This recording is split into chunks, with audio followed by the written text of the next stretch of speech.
శౌర్య ఇలా అడుగుతున్నారు, ఈ మధ్య చిన్న ఏజ్ ఉండే వాళ్ళకు కూడా హార్ట్ అటాక్స్ ఎక్కువగా చూస్తూ ఉంటాం. ఇలాంటివి కంట్రోల్లో ఉంచాలంటే ఎలాంటి డైట్ తీసుకోవాలి తెలియజేయండి. హలో శౌర్య గారు, బాగా ఎర్లీ ఏజ్లో అంటే 20s 30sలోనే హార్ట్ అటాక్స్ అనేది ఎక్కువ చూడటానికి కారణం మెయిన్లీ ఇర్రెగ్యులర్ డయట్ హ్యాబిట్స్ ఉండటము, అట్లాగే యాక్టివిటీ లెవెల్స్ సరిగా లేకపోవడం అని కూడా చెప్పొచ్చు.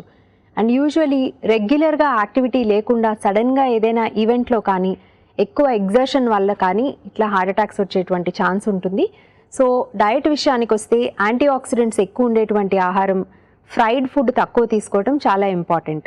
అండ్ వెజిటబుల్స్ని ఎక్కువ క్వాంటిటీస్లో తీసుకోవాలి. అండ్ ప్రతిరోజు తీసుకునేటువంటి ఆహారంలో కనీసం 3 times అయినా సరే 100 to 150 grams వెజిటబుల్స్ అనేది ఉండాలి.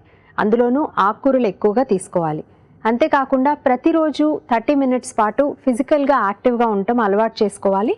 ఎక్కువ శాతం నడవడానికే ట్రై చేయాలి. ఎక్కువ కూర్చొని ఉండటం కాకుండా కనీసం రోజులో 1/2 hour to 45 minutes నడక కూడా ఉండాలి.